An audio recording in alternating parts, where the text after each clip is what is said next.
Hello, Brian here. I'm back again to try and show you how to better use ShadowDarklings. Now, this is with Roll20 today, but it must be a very similar process with platforms like Alba Rodeo or Foundry VTT.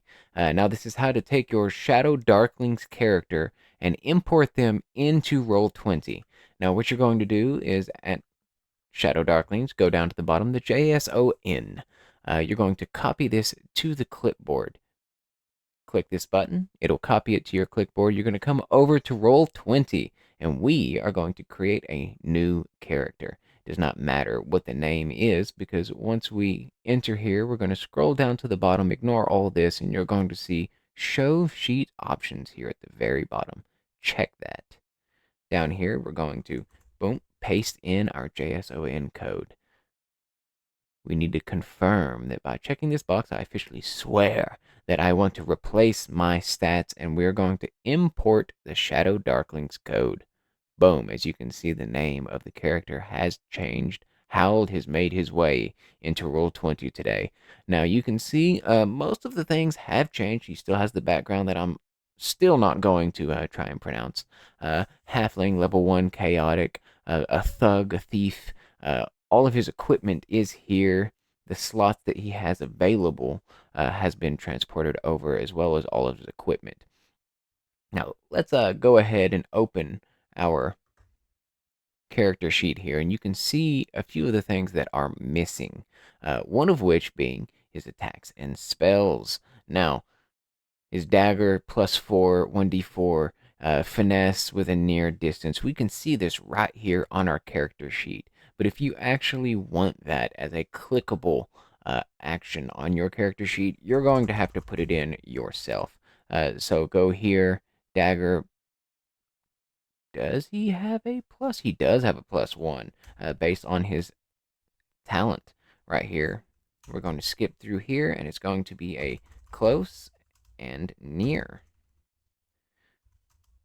as you can throw a dagger. And then lastly, it's going to be a 1d4. And now, once we hit boom, you can see here in chat, Howld's throwing his dagger. If it lands when you click the name, it will roll the damage for him. Now, you will have to do this for each of your abilities here. So you can see our short bow. If we go here, hit add short bow, we're going to have to come down. Make sure we set this to dex 1d4, and usually I like to remind myself with any weapon properties in the name of the title here. So we're going to have our short bow, two-handed. That's probably a miss, Howld. Another thing. Now, if you look at the talents and spells right here, you see things such as stealthy. Once per day, you become invisible for 3 rounds, and that has not been transferred over to our Roll20 character sheet. Now, if there's a way for this to all come over, just one drop of a code and everything's complete, I have not found it yet. You still have to do a little bit of legwork if you want this in Roll20. And it's always a good idea to remind yourself of these things, because if they're not readily available and you do not have this character sheet open another tab, you will forget all of the things that you are trained in. For example, looking at what your class is good at is always a great thing to remember, because when you remind your game master, hey, we just beat up this guy and I stole his clothes. I'm a thief. It says that I'm actually trained in like disguise and stuff. Is this something I'd be good at? And you kind of word it that way. It reminds the game master that yes, you are a thief and you should get advantage on these charisma deception checks that you're about to go through.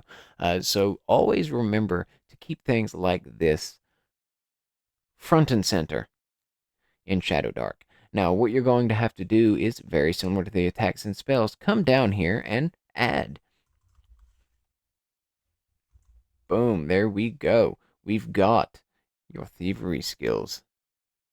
Now we're going to come down here. Your thief talent roll, you get +1 to your ranged attacks and abilities. We're just going to go ahead and copy. I forgot to do the rest of thievery. We're going to just call it talent 1.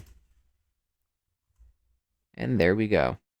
You can modify Sometimes it'll give you a +2 to hit, but it's not anything that's actionable. Nothing that you can actually just look down on and remind yourselves. Backstab is another one that is good to remember. And as you can see, this is a little tedious. But you know what's more tedious than this? Creating your own character from scratch. This does a large portion of the legwork for you, not just in porting this over, but in creating the character in all. ShadowDarklings is a wonderful resource. And here we have it. Now, whenever we need to remind our GM of these things, we can click it and it'll put it in chat for us instead of just throwing it out. The ledger will pop up in chat as well. The starting gold, poor Hald, but it's okay. We're going into the dungeon. Hald is going to make it, and here we have his character 100% completed, ported over to the VTT, ready to delve into the Knight's Tomb. One more thing worth noting is that if you have a priest character or a wizard, that usually when you click on them, we'll go with Elbin here, they have spells on the second page of their character sheet. Usually it's a good idea to port those over. You have your spells known that will come over with you, but being able to have them right here will remind you when you have a bonus to them, so you don't have to check your talents every time to remember that you have a +1 to your spell casting rolls. There will be times when you're in heat of battle, you will forget that. You will only go off your +3 to wisdom, and you will lose out on casting a spell. That's never a good thing, guys. So let's make sure that we enter these spells in. If you look over here, it's on roll 20. It's stealthy. We've got hold here as the toggle button. Cure wounds, make sure to change this to your casting ability, and if you have a talent that boosts your spell casting, make sure to put that number right here. The spell's duration, the attack range, and the DC to cast. Now, tier 1 spells, it's 10 plus the tier of the spell is the difficulty class to cast that spell.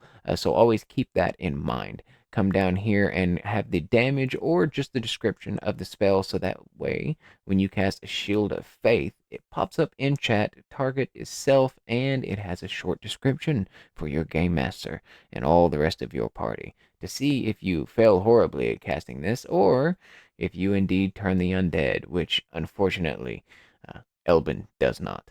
And now you should be ready to go on your first delve into the Shadow Dark.